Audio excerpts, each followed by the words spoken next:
My grandmother has hated me my entire life. In fact, one time she tried to kill me. I'm gonna back up though, and I'm gonna tell you what happened when I was a kid, so let's get right into it. Just know this story is bonkers. The only family that I've ever known are my mom and dad.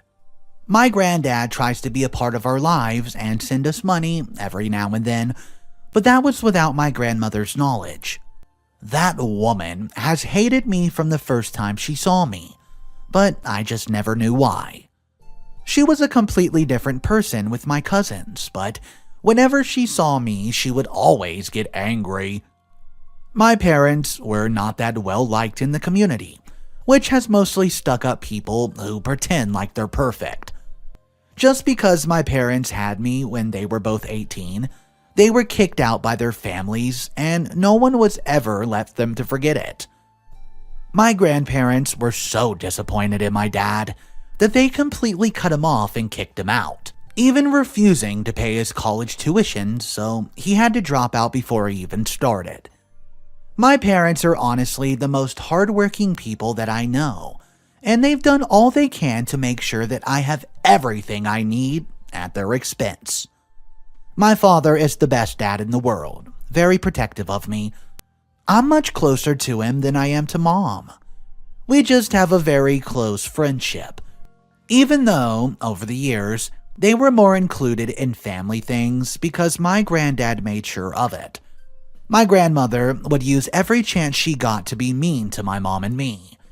As for my dad, she would pretend like he didn't even exist. It happened one Thanksgiving dinner that he winded up at her house. I was 10 years old at the time, and even though I did not want to go to my father said that my grandfather had requested that I should be there. He had just bought me a very expensive dress that many girls my age wanted, so I thought to wear it to the event. My mom did not attend the event, so my dad was the one who made sure that we got there. He did not pay attention to what I was wearing, otherwise, maybe he would have told me not to make that mistake of wearing that dress in front of her. I was the envy of most of my cousins, and having a big mouth, I bragged to all them that my grandfather bought it for me. I could see that my grandmother was not happy with it, and she kept on giving me the evil eye, but I did not think she would do anything to me while Grandpa was watching. The worst that she's done while he was present was just make comments about my weight and how ugly I was. She would pinch me when no one was watching, call me names which hurt my self-esteem badly.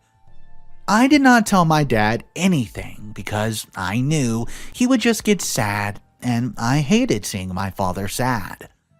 I have a peanut allergy that everyone knows of, even my grandmother. She knew that I was allergic to nuts, but she made the food that had nuts in it and offered it to me. Needless to say, I had a very bad reaction immediately and had to be rushed to the hospital. If I had gone a bit later, then I don't think I would have survived. My parents were furious after that incident, after they learned that there were nuts in the food, even though they told her multiple times not to give me food with nuts. My mom was convinced that she was trying to kill me on purpose, but my dad said she was overreacting a bit too much because his mother was no killer. My mom ended up winning that argument, which resulted in them taking my grandmother for trying to kill me. My dad eventually realized that my grandma did not have my best interest at heart, and since he was already so scared because of my near-death experience, he decided that it was time to cut ties with his family. My grandmother refused to apologize to me, even though my granddad ordered her to, and she said that my parents were being overdramatic, because she did not know about the allergy. This was a bold lie, because my mom reminded her of my allergy every single time we went to her house. The fighting went on for a while, not resolving, until my parents decided that there was no way they were going to put me in her care ever again. They were also tired of the way the family always took my grandma's side, and the way we were treated badly in the family. That Thanksgiving dinner was the very last time I saw my grandparents. My parents forbade me from ever talking to any of our family members again, and to never take the gifts that my granddad sent me from time to time. Even when I saw the family members around town, I pretended like I did not know them. We were not invited to any family events, be it a wedding or a funeral. They wanted nothing to do with us, and we wanted nothing to do with them. This carried on for several years, until my dad got a better paying job and we moved out of town because, well, it was not comfortable living there. I finished high school and went off to college without speaking to my family, and eventually I did not even think about them anymore. This was until I was 23 and we got a letter in the mail from my grandfather. We had no idea how he even found us, but my dad immediately took the letter and threw it away without even reading it. He sent more letters, but my father refused to even acknowledge his existence, but the letters started to bug me. I thought that maybe there was an emergency or someone died, which was why he was so desperate to make contact after all those years. So one day, I took the letter that had recently arrived and did not show my dad. My grandfather said that he was sick and needed to see us before it was too late, because he could not die knowing that his family was separated. My heart was completely shattered after reading about his poor health, because he had been nothing but good to us. The only thing I could fault him for was not standing up for us against Grandma. But I could not blame him because she was a scary person that no one would ever want to cross. In the letter, he wrote a number that we could reach him on if we would change our heart, but he warned us that he did not have a long time and it was important to meet with us. So I called him, talked to him for a few minutes, which was enough to convince me that I had to go see him before it was too late. Family feud or not, that man was the only one who treated us like actual people in the family, and I owed him that much. So I told my father what the contents of the letters were. I could see that he was still angry with his dad, but not angry enough to not visit him on his deathbed. My mother was completely against the idea and said that I would not change anything, but my dad convinced her to come with us and put the family feud aside. It had even been over 6 years since I lived there, so it was a bit strange to be back in that town, to see the people we ran away from. I had done a good job of forgetting all the bad things that happened there, but being where she nearly killed me for the first time in so long was pretty frightening. She had gotten a lot older, but she had not changed much. She said that it was not for my grandfather's last wishes, we would have never been allowed to set foot in her house. I was not expecting the entire family to be there when we arrived, and it felt like an ambush. They were all staring at us, and I could see that some of the comments were not so friendly. We had to sit with them and pretend to be nice to them while Grandpa was being fetched from his room. When I saw him, I was shocked at the drastic change in his looks. He was in a wheelchair and a very frail look. I could see that he was not going to survive a long time because of sickness that he looked. When he saw me, though, he looked so much happier and almost like he was not sick at all, which made me feel better. I did not realize just how much I needed him until I saw him. After getting all the greetings out the way, my grandfather asked for our attention. After all, he said he had something important to tell us, because he could not die until the truth was revealed. My grandmother looked shocked to be hearing about this and was about to say something before my granddad warned her not to disturb his peace when he only had a few days. I was not expecting what he was told us next, like, at all.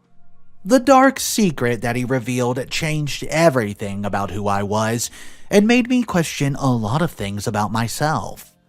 It also explained why GrandMother hated me with a passion.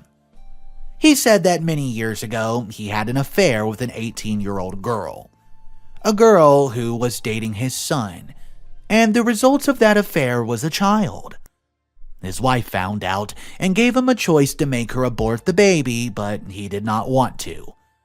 She was afraid that the whole town would find out about her husband's infidelity and the child, so she forced my mom to pin the pregnancy on her boyfriend. She then kicked my dad out of the house because, well, she did not want my mom living there with me under the same roof as her and her husband. Out of all the things that could have gone wrong in my life, I had to find out that my grandfather was actually my father, and my father was my brother. To avoid confusion, I'll continue to refer to them as I've been along the story, just to avoid confusion. I remember sitting there and wishing that the ground would open up and swallow me.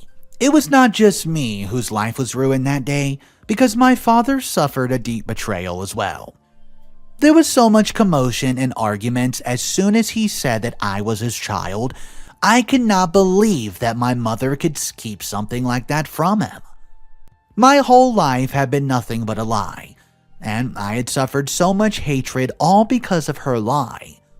The person I was angry at the most was my granddad for lying about my paternity all those years to save his image in the community. And now that he was about to die, he thought I deserved to know. And what he did with my mom, what sort of father betrays his son like that? Imagine how I feel knowing that I'm a product of a betrayal. I cannot help but hate myself for it. Now, I understand why my grandmother hated me, because I was a painful reminder that she had to see every day of her husband's betrayal. Now, I knew that she's given me food with nuts on purpose, probably because she really wanted to end me. For the first time in my life, I saw the strongest person crying. He did not react in anger as I thought he would. He just let out a pained sound and started crying. My mother tried to comfort him and apologize 1,000,000 times, like that would help with anything. I told her to leave me and my dad alone before I said something to her I would regret. She tried to explain to me, but I didn't want to hear anything from her because she had no right. She had 23 years to tell me the truth, but she never planned to. Then she started arguing with my grandmother, who was not holding back anything. She called my grandfather stupid for ruining the family's reputation just as he was about to die, and called him a coward. She was right. He was a coward for only telling the truth right as he was about to meet his demise, so he could make himself feel better. That was incredibly selfish of him and put him in a tough spot. I could even remain in the same room as her and my granddad. Looking at both of them made me physically ill, and I told them that they could both go to hell because I never wanted to see them again. The rest of that night was a blur as I tried to deal with my emotions that were on a high. My mom and granddad called me a couple times, but I got annoyed and I blocked the both of them. I did not care that he only had a few days left. I was not going to be out under pressure to forgive him out of guilt. The worst pain was realizing that the person whom I thought was my father was actually my brother.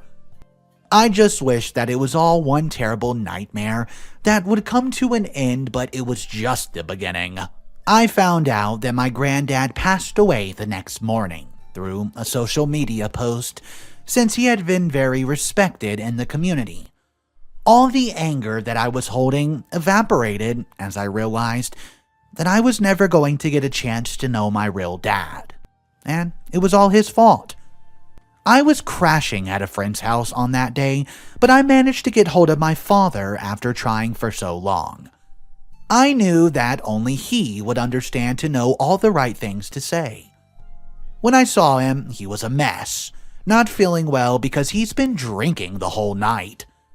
For a while, we just sat and he held me as I cried.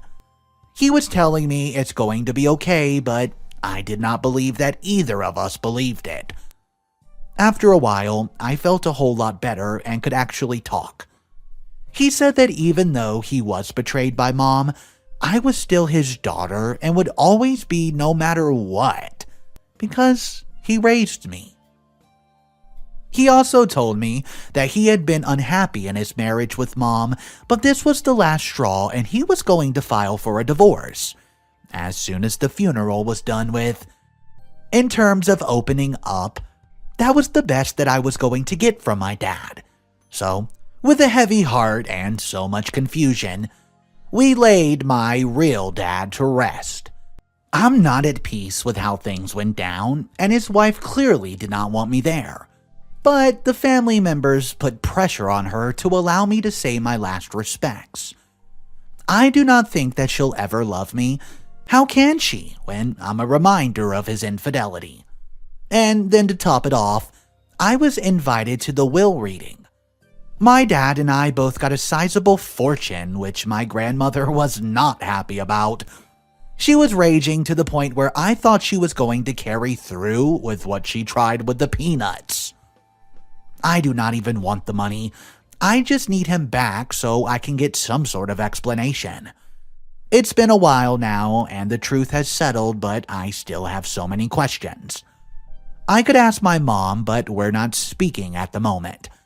I have nothing to say to her after what she did to my dad, making him raise someone else's child for years while lying to him. As far as I'm concerned, I only have one parent, and it's not her. I can't even imagine the level of betrayal OP and the father were thinking. This story was absolutely an emotional roller coaster. I would love to hear your opinions and thoughts on this story. As we do cover a lot of crazy stories, this one might be the craziest of the month for the situation and scenario at hand. Literally, the darkest secret broken on a deathbed. Whew! That one was a roller coaster. Guys, there's one more story left in today's video. I hope you're enjoying so far. Am I the a-hole for saying everyone deserved to have their feelings hurt, since they decided to snoop? My bedroom has a lock on the door. One of the conditions of getting the lock put on my door was that I must have 2 keys, keep one with my dad and his wife Sandra. So I could have a key, but they also needed access to one in the house. I wanted the lock in the first place because Sandra's kids and her and my dad's kids were always wandering in and out of my bedroom. Letting their 2 cats in, and my room would often have cat pee in my stuff and would be all over the place. Monday, I got home from school late because I stopped by my part-time job beforehand. When I got back, Sandra's kids were sad, crying, or mad. Sandra yelled for me to see her in the kitchen, and my dad was on the phone with her. While I wasn't home, Sandra let her kids into my room. They rummaged through my stuff until they found all the scrapbooks I make. It's a hobby, I have loads of them. A lot are either me and my friends, or they're my family. None includes Sandra, her kids, and her and my dad's kids. Lately, they haven't featured my dad either. Just my mom, who died when I was 7. My siblings, who are both over 18 and don't live with us anymore, and my extended family. They got their feelings hurt because they saw how many I had and that none of them had a single photo in any of my scrapbooks. They also weren't mentioned in any notes. Sandra and my dad were telling me how badly I treated them and how I should be ashamed of myself for doing that kind of stuff. I said they never should have been in my room in the first place. Sandra replied that kids often want to be in older siblings' rooms. I made a face which she realized was me thinking that they're not really my siblings. She told me I broke their hearts, and hers, because they've tried everything to be my family, and they've taken me into their hearts and have shown clearly with those scrapbooks that I have not taken them into mine. She told me that should make me feel bad. I told them, Dad and Sandra, that they deserved to have their feelings hurt when they snooped. And worst of all, because she knew what her kids wanted to do. And she unlocked the door for them to do it. Sandra sent me straight to my room. Her and Dad both yelled at me, called me a heartless brat for saying that. Dad told me the kids did nothing wrong. I said he should blame Sandra for opening the door for them to snoop in the first place. He said my feelings were wrong, and it's all my fault they feel hurt. Sandra told me nobody should say someone deserves to have their feelings hurt. Am I the a-hole for this situation? The fact that Sandra allowed this type of abuse is insane. She should never have let them kids go into someone else's room, rummage through their stuff, and then act like OP's the one to blame, when in reality, OP was never wrong. Locks are for locks because they're made to keep people out. Let me know your opinion on this though. If you don't agree, that's cool. Just drop it in the comment section so we can talk about it. Thank you so much for tuning in today, guys. Don't forget to hit that subscribe button, and I'll catch you in the next one. The latest Mr. Reddito producer, Christine Billings. Thank you so much for the support.